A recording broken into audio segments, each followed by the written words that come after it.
اللہ تعالیٰ نے قرآن مجید میں دو مقامات پر اس بات کا تذکرہ کیا ہے، اور جو آیہ کریمہ میں نے تلاوت کی یہ سورہ تغابن کی آیت ہے۔ اللہ کریم نے ارشاد فرمایا قرآن حکیم میں کہ انما اموالکم و اولادکم فتنہ، فرمایا بے شک تمہارے مال اور تمہاری اولاد یہ آزمائش ہے، یہ فتنہ ہے۔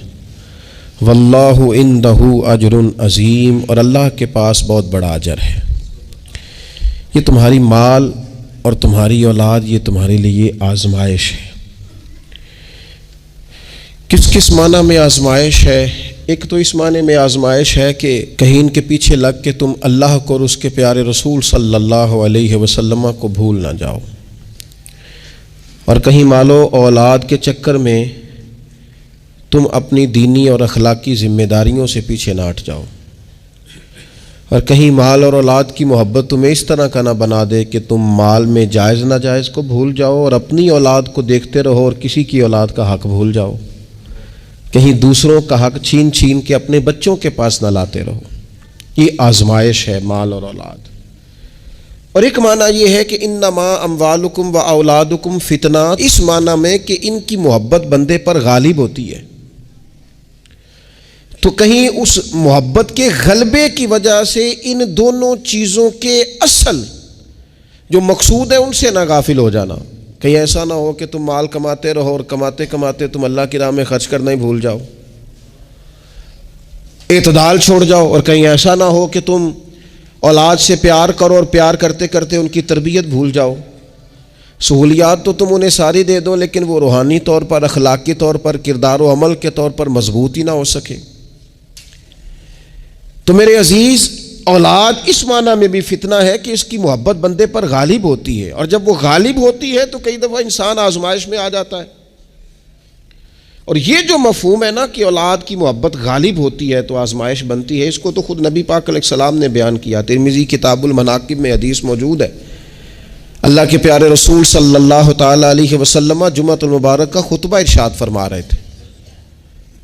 دوران خطبہ محبوب کریم کی نظر پڑی تو حسنین کریمین آ رہے ہیں، اور آتے آتے وہ لڑکھڑائے اور گر پڑے۔ حضور نے جمعے کا خطبہ روک دیا، محبوب اٹھے، بچوں کو یا دونوں میں سے ایک تھے ان کو اٹھا کے حضور قریب لائے، اور دوبارہ ممبر پر بیٹھ کے فرمایا رب نے سچ فرمایا ہے انما اموالکم و اولادکم فتنہ، تمہاری اولاد اور تمہارا مال آزمائش ہے تمہارے لیے۔ فرمایا بچہ گرا ہے اور مجھے تقریر روکنی پڑی، بات روکنی پڑی، غالب آ گئی محبت۔ بھائی آپ اس بات کو اچھی طرح سمجھ لیں گے اور یاد رکھیں گے کہ اس محبت کے غلبے میں نہ بچوں کی تربیت کو بھولنا ہے، نہ مال کے اصل مصرف کو بھولنا ہے، نہ اصول و قاعدے ضابطے کو چھوڑنا ہے۔ ہمارے ہاں یہ ہوا ہے کہ تربیت اولاد کے معاملے میں جتنی غفلت آج ہمارے ہاں ہو رہی ہے، میں نے بہت پہلے بھی کہا تھا، پھر کہتا ہوں اور بار بار کہتا ہوں کہ بچوں کی تربیت کے لیے سب سے پہلے ماں باپ کا با کردار ہونا ضروری ہے۔ یہ نہیں ہو سکتا کہ والد ہاتھ پھیلا کے پیسہ اکٹھا کرے اور بیٹا اس کا محنتی ہو جائے۔ یہ نہیں ہو سکتا کہ والد اپنی زندگی تقوی اور طہارت سے دور بسر کرے اور بیٹا بڑا متقی پرہیزگار اسے دیکھ کے ہو جائے۔ اللہ کی توفیق سے ہو جائے تو ہو جائے، لیکن اگر والد چاہتا ہے میری وجہ سے وہ خیر حاصل کرے تو پھر خود با کردار بنے، وہ پہلے خود سچ بولے، پہلے خود تقوی کا رستہ اختیار کرے، پہلے خود پرہیزگار بنے۔ اس لیے کہ باقیوں کے ہاں ہو سکتا ہے ہماری تقریریں اثر کریں، لیکن بچوں کے ہاں ہمارا کردار جذب ہوتا ہے، وہ ہمارے عمل سے فیض پاتے ہیں۔ تو پہلی بات تو یہ کہ ان سے رویہ اس طرح کا رکھا جائے کہ وہ ہمارے کردار سے سبق، اور دوسری بات یہ کہ اپنی اولاد سے پیار کیا جائے۔ ہمارے ہاں جناب بے پناہ ڈانٹ ڈپٹ ہوتی ہے بعض جگہوں پہ بچوں کو، خاص شفقت بچوں کے ساتھ آپ کا رویہ میٹھا ہو، ڈانٹنا کبھی کبھار ہے اور پیار ہر روز ہے۔ نبی اکرم صلی اللہ تعالی علیہ وآلہ وسلم بچوں سے اس طرح محبت کرتے تھے کہ حسنین کریمین کو، یہ ذرا بات پر غور کرنا، حضور اپنے نواسوں کو چوما بھی کرتے تھے اور سونگا بھی کرتے تھے۔ یہ بڑی خاص بات ہے، اس پر توجہ کریں۔ اور حضور سونگ کر پتہ کیا فرمایا کرتے تھے؟ فرمایا یہ میرے بچے میرے لیے پھول ہیں جنت کا، حضور ان کو سونگھتے. آپ کسی خاص شے کو سونگھتے ہیں, کوئی خاص ہی معطر چیز ہو تو سونگھتے ہیں. حضور نے یہ جو ایک خاص انداز اپنی اولاد کے لیے کیا اور ہمیں حضور نے ہمارے لیے نمونہ چھوڑا, یہ سمجھنے کی بات کہ ان کے ساتھ اتنی دلچسپیاں کہ جس طرح ایک خوبصورت پھول کو سونگا جاتا ہے اس طرح انہیں سونگا جائے, بچوں سے پیار کیا جائے. کچھ مطلب والد صاحب کہتے ہیں او جی میری نہ پھر پتر تو نہ پتہ ہے نا میری پھر طبیعت کوڑی ہے. اچھا جی کیوں کڑوی ہے؟ آپ مرچیں کھاتے ہیں؟ کیوں کڑوی ہے بھیا آپ کی طبیعت؟ وجہ کیا ہے؟ آپ کی طبیعت کسی مالدار کے سامنے تو کڑوی نہیں ہوتی, آپ کی جو فیکٹری کا آفیسر ہے اس کے سامنے, مالک کے سامنے تو آپ کبھی کڑوے نہیں ہوئے. یہاں کل آ جائے کوئی امیر آدمی, کوئی سیاست دان, تو آپ بڑے میٹھے ہوتے ہیں, ہار لے کے کھڑے ہوتے ہیں. وہ 6 گھنٹے بھی لیٹ ہو تو آپ کے چہرے پر بل نہیں آتا. اور بچوں کو ہر بات میں ڈانٹ ڈپٹ کرنا, ہر وقت انہیں پریشان کرنا. اپنی اولاد کو کبھی کسی کے سامنے نہ سمجھائیں, کبھی بھی. ان کو جب سمجھانا ہو تو انہیں تنہائی میں سمجھائیں. تنہائی میں نصیحت کرنا میرے رسول پاک کا طریقہ ہے. میری گزارش ہے کہ ایک بیٹے کو دوسرے بچوں کے سامنے بھی نہ سمجھائیں, ان کی عزت نفس کا خیال کریں. کبھی بھی اپنے بچوں کو دوسروں کے بچوں کی مثالیں نہ دیں. فلانے کا بچہ ادھر چلا گیا, بھئی آپ کیوں کمپیریزن کرتے ہیں کسی کے ساتھ؟ اگر ان کو کبھی مثال دینی پڑے تو یا حضرت اسامہ بن زید کی دینا, اگر کبھی مثال دینی پڑے تو حضرت معوذ اور معاذ کی دینا, اگر کبھی مثال دینی پڑے ان کو تو حضرت عبداللہ بن زبیر کی دینا, اور جب زیادہ کلیجے ٹھنڈے کرنے ہوئے تو پھر امام حسن اور حسین کی مثال دینا. لیکن یہ کیا بات ہوئی فلانے کا بچہ دولت مند ہو گیا تو پیچھے رہ گیا؟ کیا بات کرتے ہیں آپ؟ آپ کے بچے کی عزت نفس ہے, وہ وقار رکھتا ہے, وہ سوچ رکھتا ہے. اور میرے نبی پاک نے فرمایا اپنی اولاد کی عزت کرو. کس کی؟ ہاں, اپنے بچوں کو اکرام دو. ہر وقت ایک بزرگ اس کے پاس لوگ اپنا بچہ دم کرانے آئے تو ماؤں کی طریقہ ہوتا ہے بات کرنے کا. اس نے آ کے کہنا شروع کر دیا, پہلے سارے ٹھیک تھے, سمجھدار بھی تھے, بات میں مانتے تھے, یہ ضدی بھی ہے, نکما بھی ہے, نکھٹو بھی ہے, لڑتا بھی ہے. تو بزرگ کہنے لگے میں دم کر دیتا ہوں, لیکن میری بہن اس بوڑھی عورت کو فرمانے لگے یا اس کے باپ کو کہ بھائی آپ یہ جتنی باتیں آپ نے کی ہیں نا, کیا ہی اچھا ہوتا آپ اس کے سامنے نہ کرتے, یہ لفظ آپ یوں ادا نہ کرتے. آپ تو اسے پکا کر رہے ہیں کہ تو ضدی ہے, آپ تو کنفرم کر رہے ہیں کہ تو لڑاکا ہے, آپ کنفرم کر رہے ہیں کہ یہ نافرمان ہے. کیوں آپ نے اس کے سامنے یہ باتیں کی؟ یہ آپ کو اگر کرنی تھی, کوئی دعا چاہتے تھے آپ اس کے لیے, تو آپ تنہائی میں مجھ سے بات کرتے. آپ اسے پکا کرا رہے ہیں کہ جس طرح کا میں کہہ رہا ہوں تو بچے کا ذہن بن جاتا ہے. جو اسے بار بار کہا جاتا ہے نا اس کا ذہن بن جاتا ہے, میں ہوں اس طرح کا, مزاج اس طرح کا. اسے کبھی پکا نہ کریں, اسے تسلی دیں, اسے تشفی دیں, اس کی ڈھارس بندھائیں, اس سے پیار کریں, اس کے ساتھ محبت کریں. اسے آپ اس طرح کا رویہ دیں کہ بچہ آپ پر اعتماد کرے. آپ کو پتہ ہے یہ جو بہت سارے بچوں کے ساتھ خدا نہ خواستہ کوئی اپنا بیگانہ کسی قسم کی کوئی زیادتی کرنے لگ جاتا ہے, وہ گھر کیوں نہیں بتاتے؟ وہ کسی جبر کا شکار ہو یا کسی بلیک میلنگ کا شکار ہو, وہ اپنے گھر میں کیوں ڈسکس نہیں کرتے؟ گھر والوں نے پریشر اتنا زیادہ ڈالا ہوا ہے. ان رویوں سے باہر آئیں آپ, اور زندگی کو اس خوبصورتی کے مطابق آپ کا بچہ آپ پر اعتماد کرے, وہ آپ سے کہہ سکے, وہ آپ کو اپنا دکھ بتا سکے, اس کو پتا ہو کہ ہر معاملے میں میری غلطی نہیں نکالی جائے گی, اسے پتا ہو کہ میں جب کوئی بات کروں گا تو میری سنی جائے گی, گھر کے اندر میری رائے کو اہمیت دی جائے گی. یہ ہمیں احساس کمزوری سکھاتے ہیں بعض اوقات بچوں کو. اس سے باہر آئیں. او نہ تسی نہ اچھے کپڑے پایا جے, کوئی کیا کہنے دو جس نے جو کہنا ہے. آپ شروع سے بچوں کو اس طرح کا بنا رہے ہیں کہ وہ لوگوں کو دیکھ کے بیچارے زندگی گزاریں گے. کیوں اس احساس محرومی کا ہم اپنی اولادوں کو شکار کرتے ہیں؟ وہ باپ کے ساتھ وقت گزاریں. میں جی مصروف بڑا ہوں, تو زیادہ مصروف ہے یا رسول پاک زیادہ مصروف ہے؟ حضور کی تو نواسی ضد کرتی ہیں. سب سے بڑی نواسی صحیح بخاری میں موجود ہے, حضرت زینب کی بیٹی. نبی پاک نماز کے لیے جا رہے, کہتے میں نے بھی جانا ہے. حضور نماز کے لیے آتے تو بچی کو اٹھا کے ساتھ لے آتے. صحابہ فرماتے ہیں نبی پاک قیام میں ہے تو بچی یہاں ہے. حضور رکوع سجدے میں جاتے تو بچی کو قریب کھڑا کر لیتے. اور پھر پیار بیٹیوں سے تو حضور نے کیا ہی. شہزادیاں چاروں جب آتی حضور اٹھ کے کھڑے ہوتے. سیدہ پاک کے بارے میں فرمایا, سب سے چھوٹی بیٹی کے بارے میں, کہ فاطمہ تو میرے جگر کا ٹکڑا ہے. لیکن یہاں بات ختم نہیں ہوئی. نواسوں اور نواسیوں سے پیار. میں نمازی ہوں جی, بچے کو لے جاؤ. میرے رسول پاک پر بچے پیشاب کر دیتے, حضور پانی بہا دیتے. فرمایا پھر کیا ہو گیا ہے؟ میں نے بہت بڑی بات کر دی ہے اگر آپ کی سمجھ میں آئے تو. اور اللہ تعالیٰ شعور دے سکتا ہے. حضور کسی جانور پر سوار ہوتے تھے تو جانور پیشاب نہیں کرتا تھا جب تک حضور سوار رہتے تھے. رب چاہتا تو بچہ کبھی پیشاب نہ کرتا. یہ اتنا بڑا کام اس لیے ہوا کہ تیری اور میری سمجھ میں بات آ جائے. میں قبلہ حضرت صاحب ہوتا ہوں, میں حاجی صاحب ہوں, میں نمازی صاحب ہوں, میں فلاں صاحب ہوں, لہذا بچوں کو لے جاؤ, میں نے نماز. وہ تو زیادہ پاک صاف ہے؟ آپ کے اندر کچھ زیادہ رعنائی آ گئی ہے کہ آپ اپنی اولاد کو وقت نہیں دے پاتے. رسول پاک علیہ السلام کا لہجہ اور انداز, قربان جائیں, یعنی بچوں کو نا مزہ آئے. ساری دنیا سے پیسے لیے ہیں انسان نے, کمائیاں کی ہیں, جائیدادیں بنائی ہیں, بڑے بڑے اس کو پرافٹ ہوئے ہیں, لیکن ساری زندگی دادی کے 10 روپے بھولتے ہی نہیں. وہ جو دادا سے لڑ کے لیے جاتے تھے 5 روپے, وہ بھولتے ہی نہیں. وہ ابا جی سے کبھی پیسے چاہیے ہوتے تھے تو ابا جی سے نہیں ڈائریکٹ کہتے تھے, دادی اماں سے کہتے تھے, دادی آج 100 ہی لینا ہے. تو دادی کے پاس بیٹھے ہوتے تو ابا جی کو بلا کے دادی اماں کہتی روپیہ 500 دینا مینوں چاہیے. تو ابا جی کہتے اماں جی کی کرنے نے, تینوں وزاد دینا ضروری ہے, تو دے نا 500. تو ابا جی کہتے مینوں سمجھ لگتی پئی جو اتنے ہو رہا ہے نا.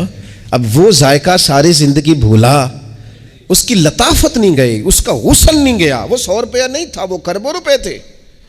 اس لیے کہ جس چاشنی سے وہ ملے نا, جس درد سے, وہ اماں سے پیسے لیتے وقت تو یوں لگتا ہے کہ بندہ دنیا کے سب سے بڑے خزانے کے سامنے کھڑا ہے.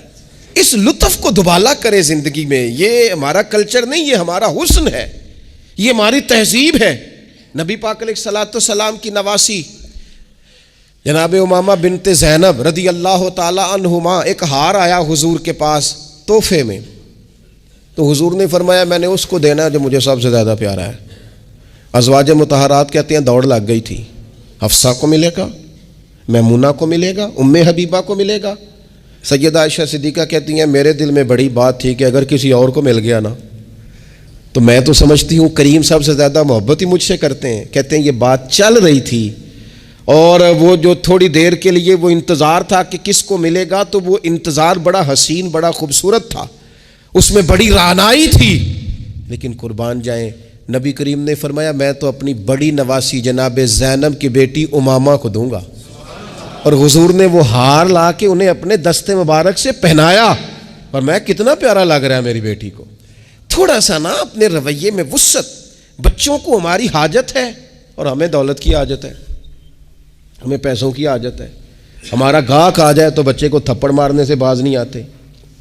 2 4 5 منٹ کی مصروفیت ہے کسی بندے کی تو وہ کیا کہے گا کہ لو جی بچہ آ گیا ہے. تو بچے کے ساتھ کھیلنا, بچے سے او سنو یار حد ہو گئی. نسائی میں موجود ہے, سیاستہ کی روایت. نبی پاک نے سجدہ لمبا کر دیا نہ, میں اس سے بڑی بات نہیں آپ کو سنا سکتا. لمبا سجدہ ہو گیا, لمبا. صحابہ فرماتے پریشان ہو گئے اور طویل سجدہ رسول پاک نے فرمایا سجدہ. صحابہ فرماتے ہیں جب رسول پاک علیہ الصلوۃ والسلام نے نماز کی تکمیل کی تو 2 باتیں ہم نے عرض کی. حضور ایک تو ہم پریشان ہو گئے تھے کہ کوئی ایسی بات نہ ہو گئی ہو, خدا نہ خواستہ کوئی ناخوشگوار بات, اللہ کے حکم نے بھی آنا ہے, آپ نے ہمیں بتایا ہے. اور دوسرا ہمارا خیال تھا کہیں وحی تو نہیں نازل ہونی شروع ہو گئی. کئی دفعہ وحی آتی ہے تو دیر تک محبوب ایک حالت میں رہتے ہیں, ان 2 میں سے کوئی ایک ہوگی. تو حضور نے فرمایا یہ دونوں نہیں تھی. یا رسول اللہ پھر کیا تھا؟ فرمایا وہ میرے بیٹوں میں سے نا, حسن اور حسین میں سے ایک میرے کندھے پہ سوار ہو گیا تھا. اور یہ لفظ ہے حدیث پاک میں سیاستہ میں, فرمایا مجھے اچھا نہیں لگ رہا تھا کہ میں بچے کو اتاروں گا تو وہ ذرا ناگوار محسوس کرے گا.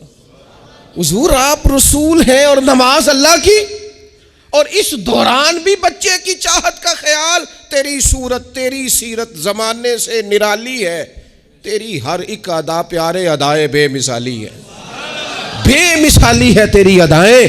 فرمایا بچہ کہیں اسے کوئی, تو بچوں کے احساس ہی نہیں ہے. آپ نے جب چاہا ڈانٹ دیا, آپ نے جب چاہا جو مرضی کر دیا. ابا جی کا ڈنڈا گھر میں لٹکنا چاہیے, حکم ہے, لیکن ابا جی کو ماتھا بھی تو بار بار چومنا ہے نا. سختی تو کبھی کبھی ہے اور محبت بار بار ہے. تو جو بار بار کام ہے اس کا عادی ہونا چاہیے کہ جناب وہ چپ کر دو تمہارا ابا آ گیا، ابا جی آئے ہیں کہ ہٹلر آ گیا گھر میں، یہ کیا بات ہوئی بھائی؟ والد کو تو شفیق ہونا چاہیے، مہربان ہونا چاہیے، اس کے اندر خوبصورتی ہونی چاہیے، اس کے اندر رعنائی ہونی چاہیے. تو نبی پاک صلی اللہ تعالی علیہ وسلم نے بے پناہ پیار کیا. اچھا، اسی پیار سے حضور نے تربیت بھی کی.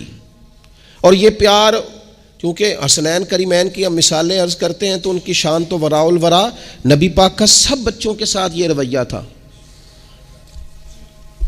حضرت انس بن مالک کہتے ہیں میں حضور کا خادم ہوں، میری اماں خدمت کے لیے چھوڑ کے گئی، پر حضور جب بھی مجھے بلاتے کہتے یا بنیا، او میرے پیارے بیٹے. یہ خادم ہے گھر میں بچہ، خدمت گزار، اسے بھی او پیارے بیٹے. اور پاس بٹھا کے نصیحتیں کرتے حضور، کہتے دیکھنا صبح اس حال میں کرنا کہ بغض نہ ہو کسی کا، انس میرے بیٹے یہ بھی میری سنت ہے. حضرت ام خالد رضی اللہ تعالیٰ عنہ کہتی میں چھوٹی سی تھی، میں نے زرد رنگ کی قمیض پہنی تھی، میرے ابا جی مجھے حضور کے پاس لے گئے. کہتی کوئی عجیب ہی نور والا ماحول تھا، میں پہنچ گئی تو حضور میرا کرتا دیکھ کے نا تو کہنے لگے کتنی پیاری لگ رہی ہے بیٹی. کہتی میں حضور کی مہر نبوت سے کھیلنے لگی. میرے ابا جی مجھے کہنے لگے ادھر ہٹ، یہ کیا کر رہی ہے؟ تو حضور فرمانے لگے ٹھہر جانا، بچے تو بچے ہی ہوتے ہیں، اسے کھیلنے دے. میں کھیلتی رہی اور حضور مجھے دعائیں دیتے رہے. کہا اللہ کرے تو یہ کپڑا پرانا کرے. کیا مطلب؟ کہ اللہ کرے تیری عمر دراز ہو، اللہ تجھے بیٹا لمبی عمر عطا کرے. حضور بچوں کے ساتھ محبت کرتے، ان سے پیار کرتے، ان کے ساتھ رسول پاک علیہ السلام کا خاص شفقت کا معاملہ. ان کو ضرورت ہوتی ہے ہماری، ان کو حاجت ہوتی ہے ہماری، لیکن ہمارے لہجے کی تلخی، ہمارے لفظوں کی ترش روئی، کام کے نام پر، سنوارنے کے نام پر. اور پھر آپ کو پتہ ہے یہ جو بچوں میں عدل کرنے کا کیوں کہا گیا بھلا؟ کہ اپنی اولاد میں عدل کرو.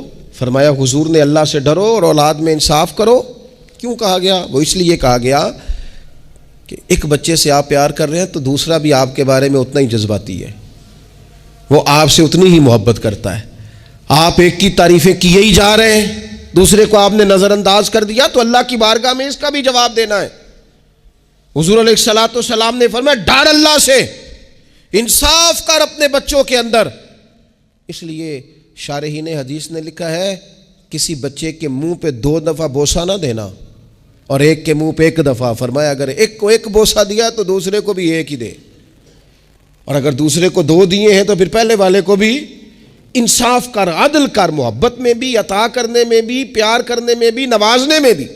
ہر لحاظ سے باپ کی ذمہ داری ہے، ماں کی ذمہ داری ہے کہ وہ انصاف کا ترازو تھامے. ورنہ حساب صرف نمازوں کا نہیں ہوگا، محبتوں کا بھی ہوگا. حساب صرف زکاتوں کا نہیں ہوگا، تیری الفتوں کا بھی حساب ہوگا. حساب صرف تجھ سے تیرے روزے حج زکات کا نہیں لیا جائے گا، تیری توجہات کا بھی حساب ہوگا قیامت کے دن، کہ یہاں ہونی چاہیے تھی کیوں نہیں تھی، ادھر زیادہ کیوں تھی، ادھر زیادہ کیوں نہیں تھی. اس لیے اپنی مرکزی حیثیت کو ہمیشہ سمجھیں، جانیں. اپنی زندگی میں ان کے لیے تھوڑا دل بڑا کریں، گنجائش پیدا کریں.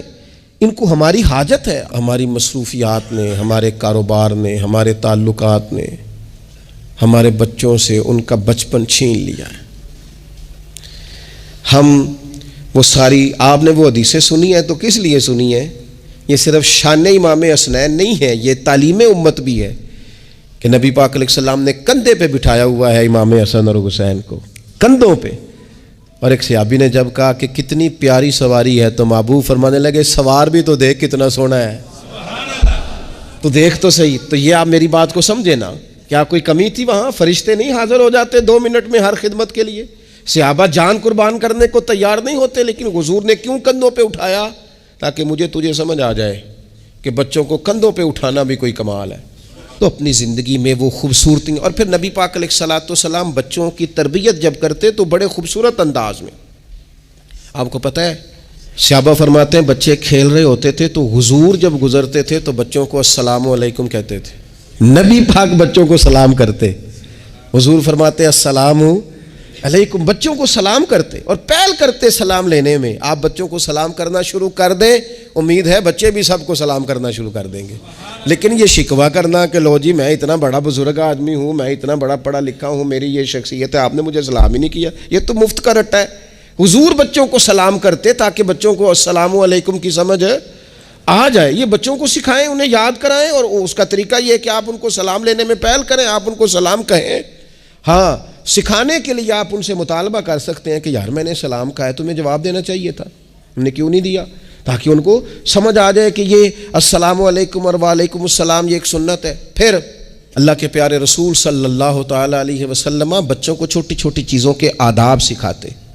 حضور تشریف فرما تھے تو ایک بچہ اندر آ گیا, السلام علیکم کہہ کے داخل ہو گیا, تو محبوب کریم نے بڑی محبت سے بڑے خوبصورت لہجے میں فرمایا بیٹا واپس جاؤ, پہلے اجازت لو, پھر سلام لو, جب اجازت مل جائے پھر اندر آنا. اس لہجے میں اتنی خوبصورتی تھی کہ اس بچے کے دل کی گہرائی تک میں سمجھتا ہوں بات اتر گئی ہوگی. وہ واپس گئے, انہوں نے جا کے اجازت مانگی, اجازت ملی, اور سلام لے کے وہ دروازے رسول پہ حاضر ہو گئے. بچوں کے ساتھ خاص محبت, خاص دلچسپی.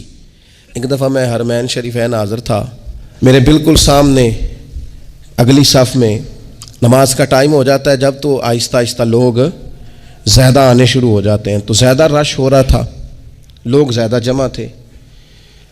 تو ایک بزرگ تھے, تو وہ اپنے داماد سے, ان کی گفتگو سے اندازہ ہوا, میں نے کان تو نہیں لگائے ہوئے تھے لیکن بزرگ غصے میں بول رہے تھے تو بول ہی اونچا رہے تھے ذرا.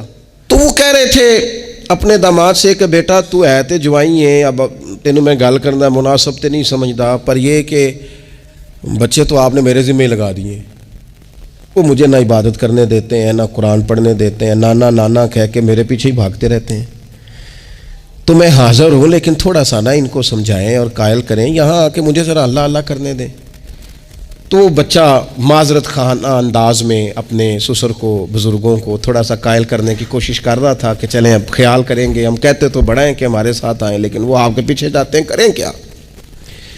تو اب مجھ سے نہ رہا گیا, میں نے ان سے کہا بزرگوں مناسب تو نہیں, لیکن آپ بولے اونچا ہے تو سون صاحب نے لیا ہے, آپ کی ذاتی بات ہے, اگر اجازت دیں تو ایک جملہ کہہ دوں. تو پلٹ کے میری طرف دیکھ کے کہنے لگے مولوی صاحب آکھو. تو میں نے ان سے کہا بڑے خوش نصیب نہیں, اس مسجد میں بیٹھ کر نواسوں کا خیال رکھنا اور ان سے پیار کرنا, یہ تو مدینے والے رسول کا طریقہ ہے. اور این سعادت بازور بازو نیست, تان بخشندہ خدائے بخشند. کچھ سعادتیں ایسی ہوتی ہیں جو بازو کی قوت سے نہیں ملتی, تبھی ملتی ہیں جب رب عطا کرتا ہے. تو میں نے کہا یہاں تو نواسوں سے کھیلنا حضور کا طریقہ ہے. بعض چیزوں میں اللہ اثر رکھتا ہے. تھوڑی دیر خاموش رہے, پھر میں نے انہیں آنسو پونچھتے بھی دیکھا. کہنے لگے اللہ تہاڈا بھلا کرے, لو بھائی پتر ہن تسی بھاویں آرام کرو. بعض دفعہ باتیں وہ ناراض بھی ہو سکتے ہیں, تو میں تیار تھا اگر وہ ناراض ہوں گے تو میں معذرت کروں گا, لیکن تھوڑا سا نا ایک بات میں نے ضرور کرنی ہے آپ سے. مجھے بڑا مزہ آیا, مجھے پتہ نہیں اب وہ کالم نویس زندہ ہیں کہ نہیں, عبد القادر حسن ہوتے تھے, انہوں نے ایک بات لکھی تھی, مجھے بڑی یاد رہ گئی, اور جس دن میں نے پہلی دفعہ پڑھی تھی میں رویا بھی بڑا. وہ کہنے لگے ایک دفعہ گورنر مدینہ نے نا حکم دیا تھا کہ چھوٹے بچے لوگ مسجد میں لے کے آتے ہیں روضہ رسول صلی اللہ علیہ وسلم پر, تو بچے قالین خراب کر دیتے ہیں, مختلف قسم کی چیزیں گرا دیتے ہیں. تو اس طرح کریں کہ بچوں کو منع کیا جائے, اور کم از کم مقامی لوگوں کو ضرور منع کیا جائے کہ وہ بچوں کو لے کے نہ آئے. انہوں نے لکھا تھا کہ رات ہی کو اس شخص کو خواب میں رسول پاک علیہ السلام کی زیارت نصیب ہوئی, اور نبی پاک علیہ الصلوۃ والسلام نے گورنر سے کہا تم نا اپنے قالین اٹھا کے لے جاؤ, پر میری امت کے بچوں کو میرے شہر سے دور کوئی نہ کرے, ان کو آنے دو, یہ اپنے رسول کے پاس آئے, لے جاؤ اپنے قالین اٹھا کر, اگر تمہاری سمجھ میں نہیں آتا, لیکن بچوں کو کوئی آنے سے منع نہ کرے. کیا کہا تھا میرے امام نے حضور کے بچپن کے بارے میں؟ کہا تھا اللہ اللہ وہ بچپنے کی پھبن, اس خدا بھاتی صورت پہ لاکھوں سلام, اور پتلی پتلی گلے قدس کی پتیاں ان لبوں کی نزاکت پہ لاکھوں سلام, ان کے مولا کے ان پر کروڑوں درود, ان کی ہر خو و خصلت پہ لاکھوں سلام. ہر ادا پر ہی قربان جائیں. فرمایا لے جاؤ اٹھا کر کے تم اپنا سامان, لیکن کوئی بھی یہاں سے بچوں کو دور ہے, اگر ان سے ہمارا پیار ہوگا تو یہ ہماری بات بھی سمجھیں گے, لیکن اس محبت میں بھی اعتدال ہو. اس محبت کا یہ معنی ہرگز نہیں ہے کہ اس محبت میں وہ کوئی نافرمانی کی بات بھی کریں تو ہم نے قبول کرنی ہے، اور اس محبت میں وہ اگر تعلیم و تربیت سے دور ہو جائیں تو اسے بھی ہم نے قبول کرنا ہے۔ لیکن ایسا نہ کریں کہ بالکل ماحول اس طرح کا ہو کہ ایک خوفناک منظر پیش کرے۔ ان کی تعلیم تربیت تبھی ہوگی جب ان سے ہماری محبت ہوگی۔ اللہ تعالیٰ مجھے اور آپ کو، ہم سب کو اپنے اپنے بچوں کی صحیح تربیت کی توفیق عطا کرے۔